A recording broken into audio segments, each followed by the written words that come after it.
I bought 6 Lavazza's coffee, all of them are easy to find in any supermarket. I made a lot of espressos and only one Podium. As you might know, Lavazza is the brand you find everywhere, every store, every machine. But are all their beans actually worth it? Is there any difference? And more importantly, which one should you put in your machine tomorrow morning? Hi everyone, I'm Colin and welcome to Cafe Lista. And by the way, if any of these coffees catch your eye, I'll put a link in the description below. Quick note on the protocol, I used the same machine, same water, same dose, same ratio in the cup. The only thing I adjusted was the grind size, just enough to get a proper extraction for each coffee. I tested them all in espresso and then in milk for the one that seems clearly made for that. And let's be clear, these are commercial supermarket blends. I'm not hunting for ultra complex tasting note. I wanted to know which one are balanced, which one are just bitter, and of course which one I would actually buy again to use in my machine. Stay until the end where I'll give you the full Podium,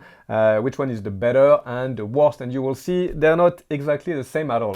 Let's start with the Qualità Rossa, the big classic Qualità Rossa. This is probably, I think, one or the first coffee Lavazza made, and it's really the one you'll find everywhere. On this one, the roast is fairly even. It's less pushed than several of the other coffee we'll see after. In terms of intensity, we are, according Lavazza, on a 5 on 10, so intensity doesn't mean much, but it will just give us a point of reference.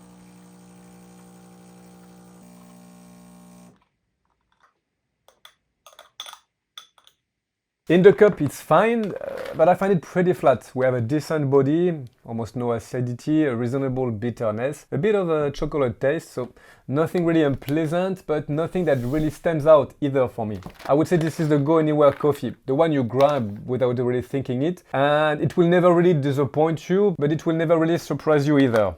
Now we have the Lavazza Espresso. So simple, huh? The name is Espresso, it's an espresso blend, and I think we move up a level with this one. In terms of intensity, we're on 5 on 10, but it's more developed than the Rossa, for example. This coffee is interesting because the body is there. We have like a nice body, no aggressive acidity, of course, but the bitterness is much better controlled than some other Lavazza coffee.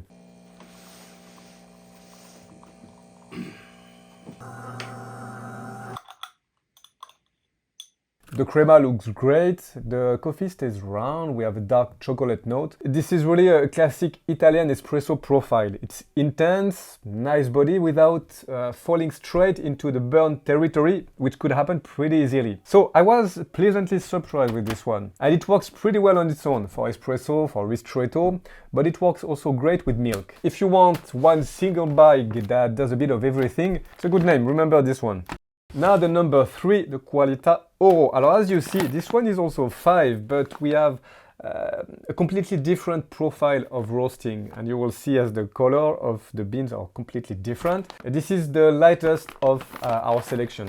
So Lavazza call it a medium roast. Actually, it calls all the other coffee a medium roast. For me, this one is a real medium. The other one would be more into the dark territory. But still, the Oro is really different. So don't expect a lightly roasted specialty coffee here. We have a 100% Arabica blend coming from Central to South America. So we don't really know much where. That won't give us too much information. Still, Lavazza claims a fruity floral profile, and for once you actually get part of that in the cup. And the difference is obvious. It's softer with a pleasant little acidity and noticeably more fruit. So almost every other bag here stays in the same lane, you know, chocolate, hazelnut, the roast, strong roast. Oro finally brings something different on the table. Now, as I said, we are a long way from a specialty coffee, but in this lineup it brings a genuinely different profile, while the other all play in kind of the same category. And by the way, if you're using a super automatic machine and your coffee comes out sometimes flat, too bitter, or you can really just dial in properly, I've put a guide together. You will find the link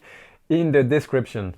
Let's continue with one that's completely different, the Crema y Aroma. So with the Crema y Aroma, we go back to a darker roast, much darker. We have notes of chocolate, toasted hazelnut, plenty of body and a generous crema. This one is interesting. On its own, it can feel a little heavy if you like softer coffees, but with milk, it works pretty well. The intensity doesn't vanish, the chocolate notes comes right through the cappuccino. So it's not the most subtle one here, but the aromas holds up against milk.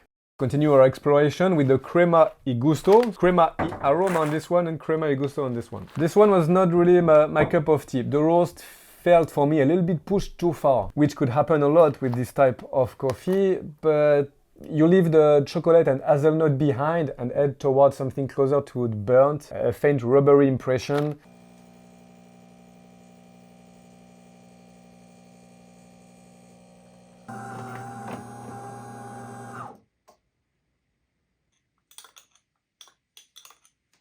So yes, again, we have a beautiful crema. It's because also of the Robusta, it's a blend.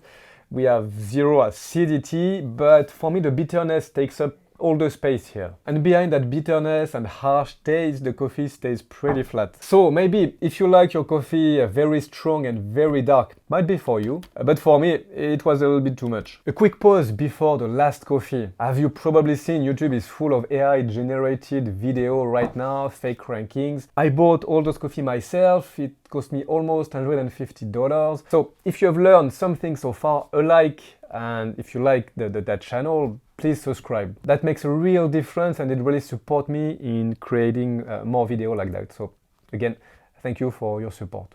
And the last one, the Super Crema. I understand the appeal of this coffee. We have a great crema, really good body, strong body. We can find some taste of hazelnut, toasted bread, so it has character. But for me, there is still a problem. It's how fast it could go into that bitterness area, that harsh area. So even dialed in properly, I found the roast note a little bit too dominant, less enjoyable than the Espresso, for example, or the Oro.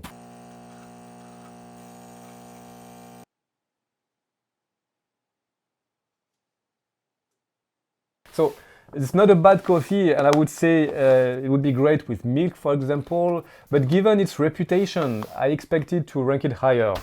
Okay, here's my ranking from the worst to the best. The last one would be, for me, Crema y Gusto, too roasted, too bitter for me, not really interesting. Number 4, the Qualità Rossa. Easy to drink, a little bit too flat, not horrible, but yeah, nothing really impressive. 3rd, Super Crema. Yes, lots of body, a strong Italian espresso roast, but for me, roast takes over too quickly, a little bit too harsh.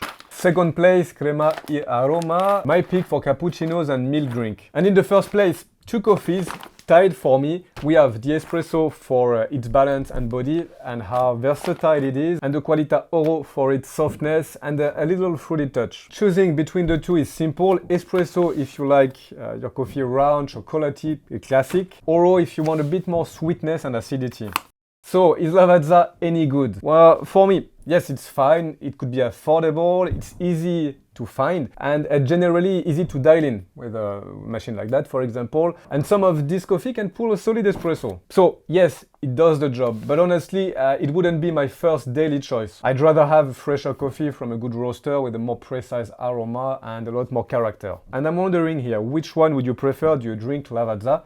You can tell me in the comment. I have also a question for you. I'm wondering, do you want me to keep doing this series with another brand, Ely, Starbucks, coffee we can find in the supermarket? Again, tell me in the comments which of the brand you want to see on the next test after this one. But don't leave yet, I recommend watching the video appearing here, and don't forget to grab the settings guide in the description, because the best beans in the world in a badly dialed-in machine makes average coffee. Yeah, I think I'm done for today. I drank way too much Lavazza, way also too much caffeine, so I'll go for a run, I think. I'll see you soon on Cafe Lista. I hope you have a good week. Ciao.